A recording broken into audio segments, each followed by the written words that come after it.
G'day, hi, and welcome. Alright, so here's my poor dog. It's pretty hot out. Hopefully I'll get the bike up. It's 29. It's like about 83 Fahrenheit for my American audience. It's 30 degrees roughly Celsius, or in Canadian we say 8 gazillion billion gazillion degrees. Too hot for Canadians. But it's not too bad if it doesn't get any hotter. Okay, so yesterday turned into a bit of a bad scene when it comes to my gas tank. I couldn't get that gasket in the right place. By the time I finally got that connector off, thank God, without breaking it, I put fuel in the tank and it just leaked out like as if it was, just leaked out like a sieve. So I got that connector off and I was done dealing with the bike for the day. Sometimes you just gotta walk away from it. You know, it's like, okay, you're just not gonna slay the giant today. There's an O-ring in here, fits around this rim right here, and there's a little groove.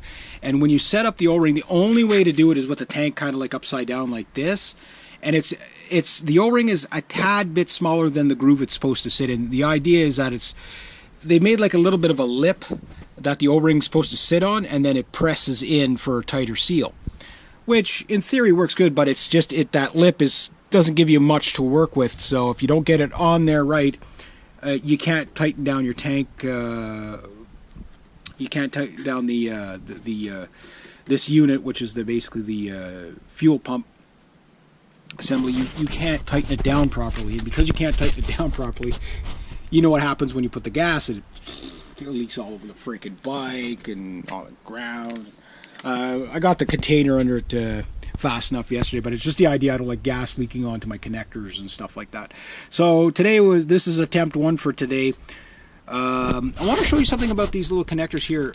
There's a secondary fuel screen in these. They look pretty good. They look pretty clean. So it's good to know that there's these connectors themselves have a secondary fuel screen in them. One thing I will say is, especially with this connector or any of these connectors, don't break them. I think once you break these, I don't think you can buy these connectors individually. It's the way things work nowadays. I haven't tested it. You can call Triumph for yourself or any manufacturer for yourself. Just see if you can get these individual fittings. But most likely you'd have to buy the whole unit. So be very careful when you take them off. I showed what I did yesterday with the little tools just to get this thing off. I was so scared of breaking this because that would end my season. Even if I could buy the whole unit and had the cash to do it, which I don't, even if I could do that, it'd probably take me 6 weeks to 10 weeks just to get this part in, I'm sure. Why? Because it's an older bike. Why would they have the parts sitting on the shelf, that type of thing? But it's also a good time to inspect, particularly the rims of your tank, for rust, corrosion, whatever.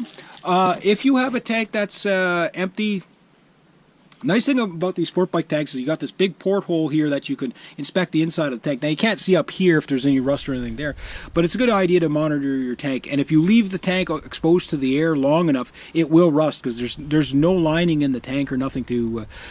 There's not really much you can do for a tank. If you do have rust in your tank, there is a treatment kit. I've done it years before with older tanks that had rust in them, and it's like a Teflon coating, and that works for a couple of years, but it's one of those things that once it starts to flake, it will clog up your whatever you have. I don't know if I'd ever try it on a fuel injection bike, but it's kind of one of those things, if you had to, you had to, or get another tank. But if it was a bike you were restoring, something to consider. What I do like is that you can take these gaskets off. Now, what I'm going to find out, and I have a hunch it's going to work this time because I got a nicely even, the plate is sitting completely flush. So the only way it's going to sit flush on there is if that gasket squeezed into the hole it was supposed to. So in theory it should work, but I'm going to put fuel in it. I'm probably going to monitor it for a few hours before I hook it up and take it for a test run. It's only going to take me 20 minutes to put the fairing back on, but there's a lot of dirt on this bike that I want to clean off before I put the fairing back on. And I know this is the stuff you're supposed to do in November, December, January, in Canadian terms, but it just I don't think I fixed my problem. I think it's probably going to be I'll be getting in here probably within a week or so with new spark plugs. And if that doesn't fix the problem, then that means my next problem is time the engine. And if that doesn't work, I didn't test the coils this time around, but it could be a coil problem too. Before I buy spark plugs, I'm probably going to test the coils just to see if there's a weak coil in there or something like that. The injectors, everything wire wise seems good. Everything, you know, it's nice to know what I'm dealing with now. There was one little hole on that screen in there, and you've seen that in the previous video. These screens look really good, but if they were like rusted or brown or something, you know, these are areas where they can clog. I have no idea how you would clean these out, but I definitely wouldn't. You know, I don't want to mess with it, you know, because there's not only that it's on there, but there's probably some sort of a wax sealant or something on there, or silicone sealant, that if you broke it, it would leak forever, and I don't want to, you know. You don't want fuel leaking, particularly here, because it's leaking directly on your hot engine, right down onto your hot exhaust. And the last thing I want is to get a hot ass while I'm riding because my bike's on fire. Although, you know, it looked cool in the movie Ghost Rider, but it doesn't work in reality when you're riding down the road with your bike on fire. That's just something you don't want to do. You know, I mean, bikes are already dangerous enough. Okay, let's take a machine on 2 wheels, put insane amount of horsepower in it. Okay, put the most flammable high test fuel you can in the tank, sit it between your legs, and try to survive. You know, like it's really just it is a rolling death trap when you think of it. But they're so fun. They're so fun. But working on them can be a bit tedious. So if you have to walk away from your bike, walk away from your bike. So I went on it today. The trick is get the O-ring.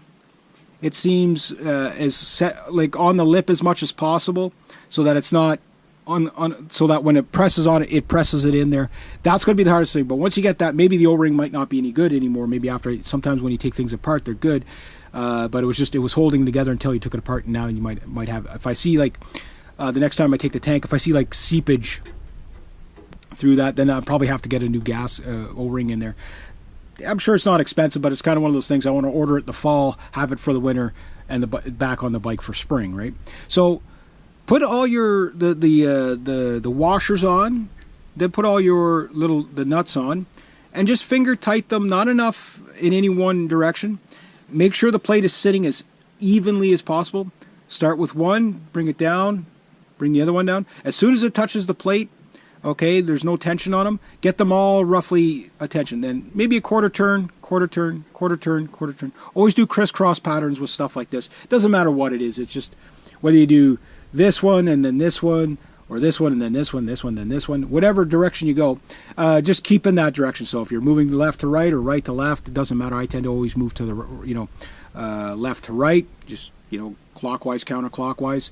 So I do this one, I do this one, do this one, this one, this one, and you don't just crank them down. You just one at a time. It'll take you maybe an extra 4 seconds to do it, but I mean, 4 or 5 seconds to, or maybe 10 minutes. I don't even think it'll take. I don't even think it took me 10 minutes. But now for the major test, that's how you do it. So whether I got the gasket right, what I'm going to do now is put fuel in it. Now, one of the problems with these kind of bikes is when you put fuel in them without the connectors on, they might leak. There might be fuel seep into the pump, maybe it doesn't. But if you put the fuel in and it doesn't leak for say an hour or so, then hook her up on the bike, fire it up, and away you go. And that's what I'm going to do now. So just remember, crisscross pattern, very small turns at a time, finger tight first. Make sure the gasket, the O-ring is O-ring or gasket or whatever you're dealing with is lined up. Put the plate on gently so you don't move the gasket. Hold it there. Put your washers on. Get a couple of the nuts ready to get on there, and then finger tight so that it just holds the plate in place, and then just crisscross pattern, and then do a final inspection. Make sure there's no gap or unevenness on the whole way around. And I just did that, and it seems good. So I'm going to put some fuel in it, and hopefully everything goes good.